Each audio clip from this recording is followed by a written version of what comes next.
Welcome students.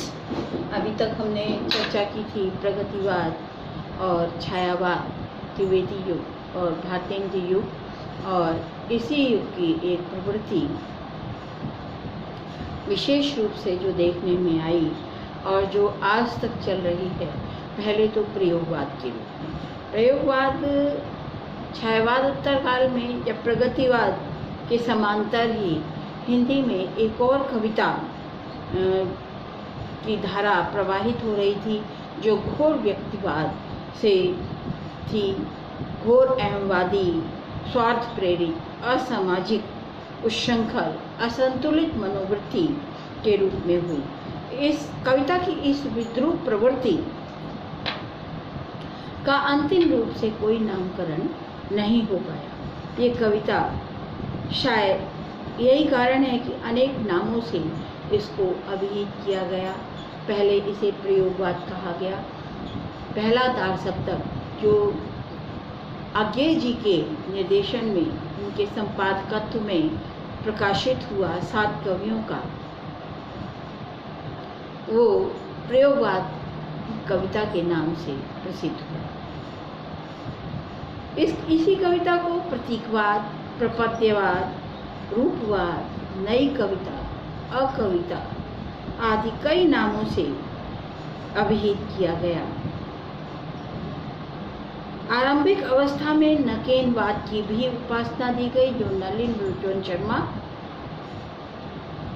Kesari Prasad Singh और नरेश मेहता के मिलकर नकेनवाद को कहा गया। कई तरह की प्रवृत्तियां इसमें मिलती हैं और बहुत से नाम इसको दी गए। कोई तो इसे कहता है अस्वीकृत कविता, कोई कहता है स्वीकृत कविता, कोई कहता है अकविता, कोई कहता है दिगंबर कविता, कोई कहता है कबीर पीढ़ी, कोई कहता है ताजी कविता। तो अकल्पनीय नामों से इसकी उद्भावना कर ली गई। ये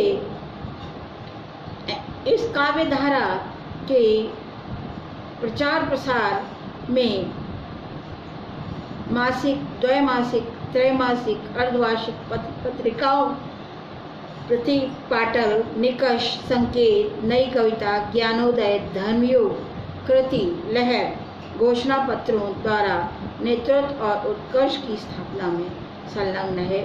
और प्रयोगवाद के रूप में कविता धारा के उन नायकों में विविध मतों को प्रकट किया गया। और आज्ञे जी का कहना है कि व्यक्ति का जो अनुभूत है उसे समष्टि तक पूर्णता से पहुंचाया जाए, वही जो है प्रयोगवाद का उद्देश्य है। प्रयोगवाद इस कार्य की पूर्ति करता है। आगे चलकर वो लिखते हैं, प्रयोगशील कविता में नए सत्यों, नए यथार्थों को जीवित रखने का बोध भी है और उन सत्यों के साथ रागात्मक संबंध भी पाठक और सहृदय के बीच में स्थापित करने का प्रयास भी है। प्रयोगवादी कविता भावना है, पर कविता में भावना है, परंतु हर भावना आगे चलकर एक प्रश्न चिन्ह लगा हुआ है।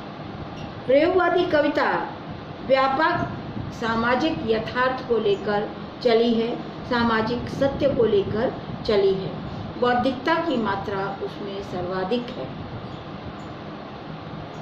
गिरिजा कुमार माथुर के शब्दों में प्रयोगों का लक्ष्य है व्यापक सामाजिक सत्य के खंड अनुभवों को साधारणीकरण करने के लिए कविता नवानुकूल माध्यम देना, कविता को नवानुकूल माध्यम देना, जिससे व्यक्ति द्वारा इस व्यापक सत्य का सर्वबोधगम्य प्रयत्न संभव हो सके, संप्रेषण संभव हो सके। डॉक्टर जगदीश गुप्त का कहना है कि वह नई कविता के प्रबुद्ध, विवेकशील आस्वादकों को लक्षित करके लिखी जा रही है, जिसमें साहसिक मानसिक अवस्था, बौद्धिक चेतना एवं नए कविता के आयाम हैं, बहुत से अंश प्रगति के ऐसे हैं जो प्रवृत्त भावुक वर्ग पर आश्रित रहते हैं। नई कविता में बौद्धिक यथार्थता है। नई कविता में नवीन प्रयोग हैं और नवीन प्रयोग होने के कारण ही इसे प्रयोगवाद इसका नाम पड़ा। अज्ञे जी ने पुराने उपमानों को, पुराने बिंबों को हटाकर सब कुछ नवीन कर दिया। हरी घास पर क्षण भर, बाजरे की कलगी आदि नवीन उपमानों से कविता को सजाया गया। कविता के लिए नए नए विषय खोजे। व्यक्तिवाद की स्थापना महत्वपूर्ण है और इन नए विषयों में जमीन से लेकर आसमान तक कोई भी विषय हो सकता था। इस कविता में जिस पर वो लिखी जा रही है, कोई भी विषय पर कविता लिखी जा सकती थी। जरूरी नहीं है कि ये किसी संभ्रांत वर्ग या उच्च वर्ग से संबंधित हो, किसी देवी देवता का इसमें जिक्र हो, ऐसा इसमें नहीं कर।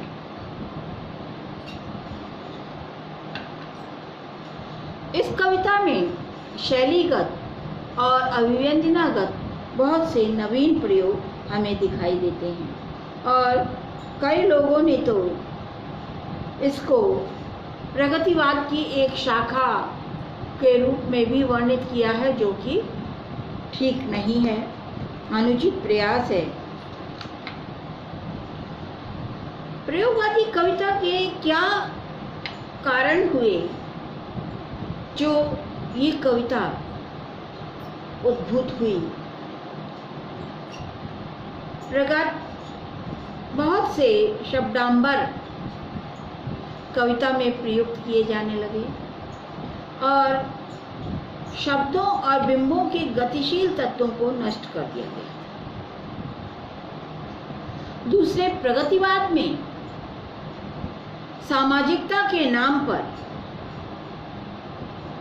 विभिन्न भाव स्तरों को शब्द संस्कारों का अभिधात्मक बना दिया। ऐसी स्थिति में नए भाव बोध के साथ जो कविता उभरी, नया स्तर था जिसमें नए विचार थे, नई अनुभूतियां थी, नए विषय और संदर्भ थे। ऐसी कविता को जो नए माध्यमों से और नए विषय चुनने पड़े, नई दिशा की ओर अग्रसर हुई, ऐसी कविता प्रयोगवादी कविता कहलाती। प्रयोगवाद ज्ञात से अज्ञात, प्राचीनता से नवीनता की ओर अग्रसर है। प्रयोगवादी परंपरा में स्थापित सत्य को आगे, प्रयोगवादी परंपरा में स्थापित सत्य से आगे बढ़ता है व्यक्ति। प्रयोगवादी का कविता का लक्ष्य परंपराओं का खंडन करना नहीं है, अपितु साहित्य में निर्जीव तत्वों के स्थान पर नए सजीव तत्वों का अन्वेषण करना है। रामेश्वर शुक्ल अंचल लिखते हैं इसके बारे में और देवराज जी लिखते हैं, पुरानी कविता रूढ़िग्रस्त व अरोचक हो उठी थी। दूसरे, काव्य की भाषा को जनभाषा के निकट लाना था। काव्य निबद्ध अनुभूति को जनजीवन के संपर्क में लाना था। बदलते हुए जीवन की नई संभावनाओं के उद्घाटन के लिए अथवा नए मूल्यों की प्रतिष्ठा करने के लिए नए प्रयोग करने थे। इसीलिए नई शैली का अर्थ है नव जीवन का अनुभव जगत के नए पहलुओं को नई दृष्टि से देखना और नए चित्रों, नए प्रतीकों, नए अलंकारों को कविता में अभिव्यक्त किया।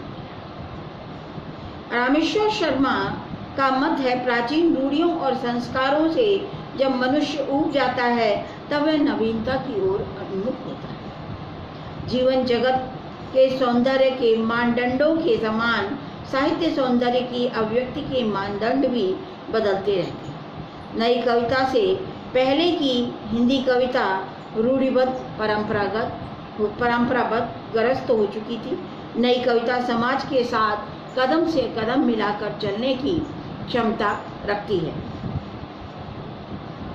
परिणामतः आवश्यकता की पूर्ति के लिए नई कविता का उद्भव हुआ। ये पुरानी कविता के नए भावों के अभिव्यंजन में सफल रही और सक्षम थी। नई कविता को शैली क्षेत्र में नवीन प्रयोग करने पड़े और प्रयोगवाद या नई कविता का जन्म नवीन वस्तु शैली के आग्रह के फलस्वरूप हुआ। इसमें नवीन उपमानों और नवीन प्रतीकों का ग्रहण किया गया। जीवन या अनुभव जगत के नए पहलुओं को नई दृष्टि से देखा गया। पुरानी कविता से प्रयोगवादी कविता के समर्थकों में अभिप्राय है कि छायावाद और प्रगतिवाद इन दोनों ने अपने अपने युगों में प्राचीनता का विरोध किया था। आश्चर्य होता है कि साहित्यिक जीवन के 20 वर्ष की छोटी सी अवधि में ये दोनों काव्य और कांतिमय धाराएं इतनी घिस पिट कर फीकी पड़ गईं कि नए कवि को नए क्षेत्र ढूंढने। लाक्षणिकता, उपचारवक्ता छायावाद की शैलीगत विशेषताएं हैं, जिन्हें नई कविता के प्रशंसकों ने बदलते हुए समाज के सत्यों और मूल्यों की अवहेलना के लिए अक्षम बताया। उनके अनुसार प्रगतिवादियों की अभिधा शैली भी इस कार्य के लिए अक्षम थी।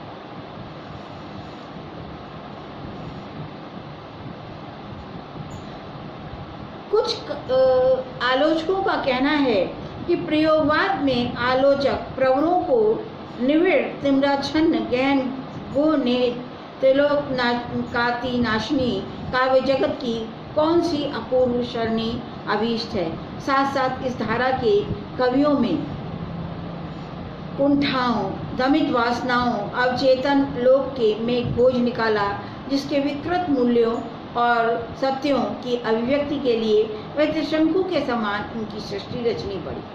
प्रयोगशीलता का आडंबर तो केवल समाजद्रोही भावनाओं को, घोर जीवन के प्रति अनास्था, कुंठा, विद्रूपात्मक उद्गारों को पोछे और ध्रुव स्थल की वचन भंगिमा में छुपाने का उपक्रम है। तो इस कविता के लिए जो सार्थक और विरोधी दोनों ही हमें विचारधाराएं दिखाई देती हैं। प्रयोगवाद का लक्ष्य जो था वो ये था कि कुछ नया किया जाए, कुछ नया प्रयोग किया जाए, और सबसे ज्यादा उसमें नवीनता का आग्रह था। अज्ञे जी के माध्यम से ये शुरू हुई। धीरे धीरे इसमें बौद्धिकता अधिक आ गई, नग्नता अधिक आ गई, मुक्त यथार्थवाद का प्रयोग हुआ। स्वतंत्र थे कवि कुछ भी वर्णन करने के लिए। इस तरह से ये कविता क्षणिकता में जीने वाले थे। क्षणिक आनंद को भोगने वाले थे। जो है, जो पल है, उसका आनंद लिया जाए। लंबे संबंधों के निर्वाह में इनकी रुचि नहीं थी। ये कवि भावुक नहीं थे, प्रयोगधर्मी थे। प्रयोगवादी कविता के मुख्य कवि थे सच्चिदानंद, हीरानंद वात्स्यायन, अज्ञे, गिरजा कुमार माथुर, धर्मवीर भारती, गजानन माधव मुक्तिबोध, भारत भूषण अग्रवाल, भवानी प्रसाद मिश्र, लक्ष्मीकांत वर्मा, सर्वेश्वर दयाल सक्सेना, नेमीचंद जैन, प्रभाकर माचवे, शकुंतला माथुर, नरेश कुमार मेहता इत्यादि। अज्ञे जी के अनेक काव्य संस्करण प्रकाशित हो चुके थे। इत्यलम, चिंता, हरिग्रास प्रचंडवन, बावरा अयरी, इंद्रधनुष रौंदे हुए, हरि ओ करुणा प्रभामय, आंगन के पार द्वार इत्यादि। गिरजा कुमार माथुर के काव्य संग्रह हैं मंजरीनाश, और निर्माण, धूप के दान, शिलापंख चमकीले। धर्मवीर भारती की प्रकाशित रचनाओं में कनुप्रिया, ठंडा लोहा, 7 गीतवश, अंधा युग आदि प्रसिद्ध है।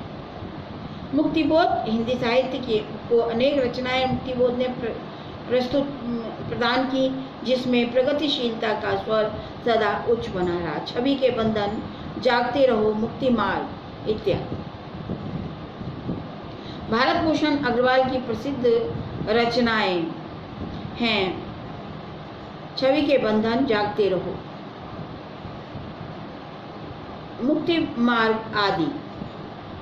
भवानी प्रसाद मिश्र की कविताओं का संग्रह है गीत परोश, और मार्मिक अनुभूति कवि की आंतरिक भावनाओं की इसमें हुई है। प्रयोगवादी कवियों का मानना है कि प्रयोग तो शुरू से होते रहे। जो निराला ने कुकुरमुत्ता कविता लिखी वो भी नया प्रयोग था। नए पत्ते कविता लिखी वो भी नया प्रयोग था। प्रसाद ने छाया और करुणा की कछार पर लिख दिया, वो भी एक तरह का नया प्रयोग था। प्रयोगवादी कविता में प्रयुक्त प्रतीकों, लक्षणा, व्यंजना, शब्द शक्तियों का प्रवेश सर्वथा निश्चित था। प्रतीकों को केवल नए सौंदर्य और आधुनिक बोध से ये कवि प्रयुक्त करता। तो इस कविता में नया आग्रह था। व्यक्तिवाद की बहुत बड़ी भूमिका इसमें रही। व्यक्तिनिष्ठ था ये कवि, और नए उपमानों, नए बिंबों, नए प्रतीकों के साथ ये इस कविता को सजाया संवारा गया। स्वयं अज्ञे ने भी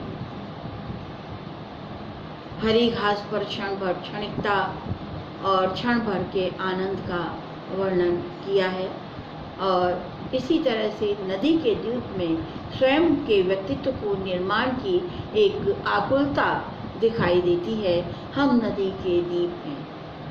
अपना जो व्यक्तिवाद है उसको कैसे स्थापित किया जाए, कैसे उसे ऊंचा उठाया जाए। हम नहीं कहते हमें छोड़कर सोतस्नी बह जाए, हम नदी के द्वीप हैं। तो धारा के साथ साथ चलना, समय की धारा के साथ साथ चलने को उन्होंने नदी के दूध की इच्छा बताई, और इसी समय की धारा में व्यक्तिवाद की स्थापना की जा सकती है, अपने व्यक्तित्व का निर्माण किया जा सकता है। तो बहुत सारी ऐसी कविताएं हैं। पुराने मिथकों पे भी कविता लिखी गई। असाध्य वीणा बहुत प्रसिद्ध कविता है अज्ञे की। तो बहुत सी ऐसी कविताएं लिखी गई जो नवीन कलेवर के साथ, नवीन विचारधारा से संबंधित थी। कल हम इसकी चर्चा करेंगे कि इसमें कौन कौन सी विशेष प्रवृत्तियां थीं जिसके कारण ये कविता नई कविता और अपनी पुरानी पीढ़ी की कविता से अपने आप को अलग करती है। धन्यवाद।